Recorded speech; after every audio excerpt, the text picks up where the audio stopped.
നമസ്കാരം. ടുഡേ ന്യൂസിലേക്ക് സ്വാഗതം. ലഹരി ഉപയോഗത്തിന് ഇനി കൂച്ചുവിലങ്ങ്. ലഹരി ഉപയോഗത്തിന് തടയിടാൻ പെരിന്തൽമണ്ണ ബ്ലോക്ക് പഞ്ചായത്ത് ഓഫീസിൽ ഉന്നത ഉദ്യോഗസ്ഥരുടെ യോഗം ചേർന്നു. നജീബ് കാന്തപുരം MLA അധ്യക്ഷതയിൽ എക്സൈസ്, തദ്ദേശ സ്വയംഭരണ സ്ഥാപനങ്ങളിലെ പ്രതിനിധികൾ, ജനപ്രതിനിധികൾ എന്നിവരുടെ യോഗമാണ് ചേർന്നത്.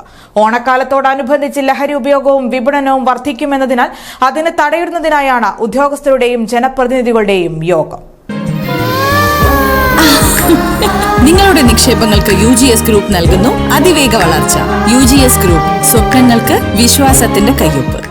പെരിന്തൽമണ്ണയിലും പരിസര പ്രദേശങ്ങളിലും ലഹരി ഉപയോഗവും വിപണനവും വർദ്ധിക്കുന്ന സാഹചര്യത്തിൽ അതിന് തടയിടുന്നതിനായാണ് ജനപ്രതിനിധികളുടെയും ഉന്നത ഉദ്യോഗസ്ഥരുടെയും യോഗം ചേർന്നത്. നജീബ് കാന്തപുരം MLA അധ്യക്ഷതയിൽ പെരിന്തൽമണ്ണ ബ്ലോക്ക് പഞ്ചായത്ത് ഓഫീസിൽ ചേർന്ന യോഗത്തിൽ Perinthalmanna excise circle inspector Anoop V, block panchayat president AK Mustafa, വിവിധ പഞ്ചായത്ത് പ്രസിഡന്റുമാർ, ജനകീയ സമിതി ഭാരവാഹികൾ തുടങ്ങിയവർ സംബന്ധിച്ചു. സമൂഹത്തിന്റെ ഏറ്റവും താഴെത്തലമായ കുടുംബങ്ങളിൽ നിന്നും വേണം മദ്യം, മയക്കുമരുന്നുകൾക്കെതിരെയുള്ള പ്രവർത്തനം തുടങ്ങേണ്ടതെന്നും കുടുംബശ്രീ, വിവിധ പൊതുജന സാമൂഹിക സംഘടനകൾ, ക്ലബ്ബുകൾ, വിവിധ മതസ്ഥാപനങ്ങളുടെ കമ്മിറ്റികൾ എന്നിവയുമായി ചേർന്ന പ്രവർത്തനം കൂടുതൽ കാര്യക്ഷമമാക്കണമെന്ന് MLA നജീബ് കാന്തപുരം അഭിപ്രായപ്പെട്ടു.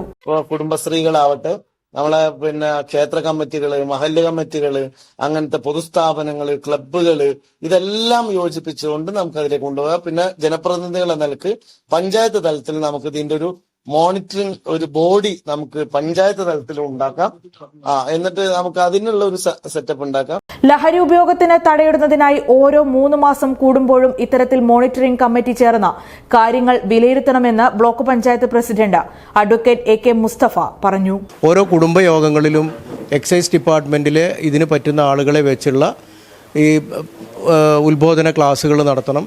അതേപോലെ തന്നെ ഓരോ അയൽപക്കങ്ങളും ഇപ്പോൾ കുടുംബശ്രീ പോലെയുള്ള അതുപോലെ തന്നെ ആരോഗ്യ പ്രവർത്തകന്മാരെയൊക്കെ ഉപയോഗപ്പെടുത്തിക്കൊണ്ട് ആ കുടുംബങ്ങൾ കേന്ദ്രീകരിച്ചോ അതല്ലെങ്കിൽ ആ അയൽപക്ക കൂട്ടായ്മകളിലോ ഇത്തരം മയക്കുമരുന്നുകളുടെ കടന്നുകയറ്റത്തെ പ്രതിരോധിക്കാൻ ആവശ്യമായിട്ടുള്ള അറിഞ്ഞുകൊണ്ടുള്ള പ്രവർത്തനങ്ങൾ നടത്തണം.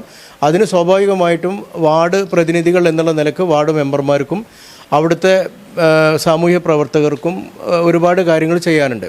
നഗരപ്രദേശത്തു നിന്നും കുട്ടികളിലെ ലഹരി വസ്തുക്കളുടെ ഉപയോഗം ഉൾപ്രദേശങ്ങളിലേക്ക് മാറിയതായി സംശയിക്കുന്നതായും അത്തരം സ്ഥലങ്ങളിൽ കൂടുതൽ നിരീക്ഷണങ്ങളും പരിശോധനകളും നടത്തുമെന്നും excise circle inspector B Anoop അഭിപ്രായപ്പെട്ടു. നമ്മൾ ചെയ്യാൻ പോകുന്നത് ആ പിടികൂടുന്ന കഥകളെ അവർക്ക് 200 രൂപ ഫൈനോടൊപ്പം അതായത് തദ്ദേശ സ്ഥാപനങ്ങളുടെ സെക്രട്ടറിമാർക്കും അല്ലെങ്കിൽ അത് അധികാരികൾക്ക് അവരുടെ ലൈസൻസ് നിലവിലുള്ള ഒരു സാഹചര്യം ഉണ്ടാക്കാനുള്ള ഒരു നടപടിയാണ് നമ്മൾ സ്വീകരിക്കാൻ പോകുന്നത്. പെരിന്തൽമണ്ണയിലും പരിസര പ്രദേശങ്ങളിലും ഓണം സ്പെഷ്യൽ ഡ്രൈവ് പരിശോധന ആരംഭിച്ചിട്ടുണ്ട്. ഇതിനോടകം 14 അബ്കാരി കേസുകളും 22 മയക്കുമരുന്ന് കേസുകളും 66 കോഡ്പാ കേസുകളും റിപ്പോർട്ട് ചെയ്തു. ഓണക്കാലത്ത് പരിശോധന കൂടുതൽ ശക്തമാക്കുമെന്നും ഉദ്യോഗസ്ഥ വൃന്ദം അറിയിച്ചു. Today news, Perinthalmanna. Sky gold സുരക്ഷാ പദ്ധതിയിലൂടെ പണിക്കൂലിയില്ലാതെ തന്നെ സ്വർണ്ണാഭരണങ്ങൾ സ്വന്തമാക്കാനിതാ ഒരു സുവർണാവസരം. കൂടാതെ വിവാഹ പാർട്ടികൾക്ക് സ്പെഷ്യൽ ഓഫറുകളും 2% മുതൽ അഡ്വാൻസ് ബുക്കിംഗോടുകൂടി 2.5% മുതൽ മേക്കിംഗ് ചാർജിൽ സ്വർണ്ണാഭരണങ്ങൾ സ്വന്തമാക്കാം. കൂടുതൽ സുരക്ഷ ഉറപ്പുവരുത്തൂ സ്കൈ ഗോൾഡ് സുരക്ഷാ പദ്ധതിയിലൂടെ. Sky gold, Perinthalmanna, Nilambur, Ponnani, Pune.